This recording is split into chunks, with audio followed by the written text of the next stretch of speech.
क्या चुनाव में कोई पार्टी चांद तारे तोड़कर लाने के वादे कर दे तो आप उसकी बात सच मान लेंगे और उसे ही चुनेंगे? आप कहेंगे कभी नहीं, ऐसे दल को कोई बेवकूफ ही वोट देगा। चांद तारे तोड़ लाने जैसा ही एक चुनावी वादा है पुरानी पेंशन स्कीम का। समाजवादी पार्टी ने घोषणा की है कि उनकी सरकार बनी तो पुरानी पेंशन स्कीम वापस लाएंगे। उत्तर प्रदेश में लगभग 10 लाख सरकारी कर्मचारी हैं।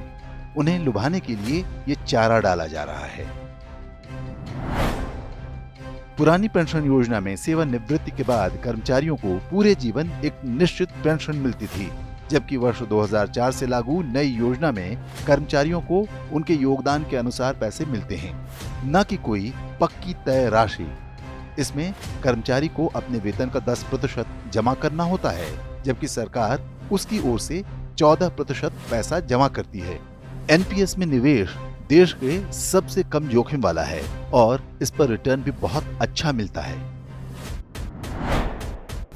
नई पेंशन स्कीम लाने का सबसे बड़ा कारण ये था कि सरकारों के लिए कर्मचारियों को पेंशन देना भारी पड़ रहा था। यह खर्च इतना अधिक था कि नई भर्तियां निकालना असंभव हो गया था। कई राज्य सरकारें तो कर्मचारियों को पेंशन देने में ही कंगाल हो गई थी।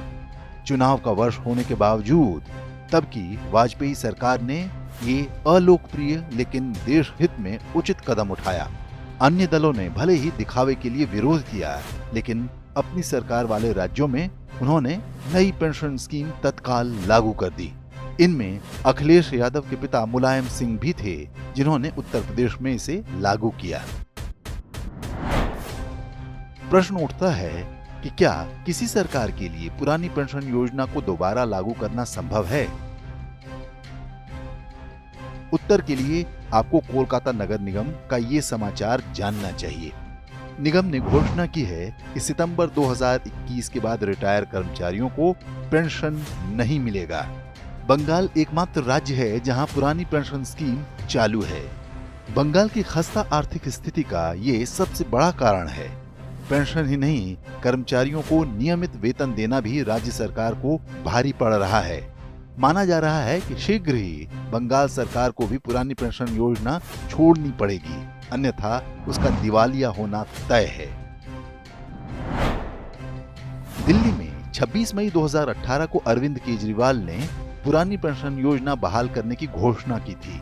2020 में हुए विधानसभा चुनाव में भी उन्होंने इसी वादे को दोहराया, लेकिन चुनाव जीतने के बाद चुप्पी मार गए, क्योंकि आर्थिक रूप से इसे लागू करना संभव ही नहीं है। भारत का कोई भी राज्य या केंद्र सरकार आज इस स्थिति में नहीं है कि वो पुरानी पेंशन स्कीम का बोझ उठा सके। भारत ही नहीं, विकसित देश भी ऐसी योजना नहीं चला सकते। अमेरिका में पब्लिक पेंशन स्कीम भी भारी घाटे में चल रही है। इसके कारण अमेरिका बड़े आर्थिक संकट की ओर बढ़ रहा है। अमेरिका की जनरल मोटर्स और यूनाइटेड एयरलाइंस जैसी बड़ी कंपनियों ने स्वयं को दिवालिया घोषित करके पुरानी पेंशन योजना से पिंड छुड़ाया था। फिर भारत में लगभग 2 दशक के बाद पेंशन को चुनावी मुद्दा क्यों बनाया जा रहा है? इस दौरान कांग्रेस की 2 सरकारें केंद्र की सत्ता में रहीं। कई राज्यों में उसकी सरकार है। कभी पुरानी पेंशन स्कीम की मांग नहीं उठी। समाचार है कि उत्तर प्रदेश चुनाव के बाद कांग्रेस इसे 2024 के लोकसभा चुनाव का बड़ा मुद्दा बनाने की तैयारी में है। वास्तव में पुरानी पेंशन स्कीम का ये झुंझुना उन्हीं शक्तियों के दिमाग की उपज है जो भारतीय अर्थव्यवस्था को तहस नहस करने के अभियान में लंबे समय से जुटी हैं।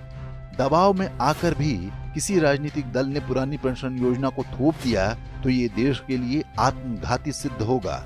विकास की ओर तेजी से बढ़ रहे भारत को पीछे खींचने के लिए ये तुरूप का पत्ता साबित होगा। न केवल सामान्य लोगों के लिए बल्कि उन सरकारी कर्मचारियों के लिए भी जो सोच रहे हैं कि इससे उनका भला होगा। हो सकता है कि उन्हें जीवन भर बैठकर पेंशन मिल जाए, लेकिन ऐसा करके वो अपनी ही आने वाली पीढ़ियों का भविष्य अंधकारमय बना देंगे। एक जागरूक और सजग नागरिक के रूप में हम सभी को पुरानी पेंशन योजना का वादा कर रहे राजनीतिक दलों का कड़ा विरोध करना चाहिए।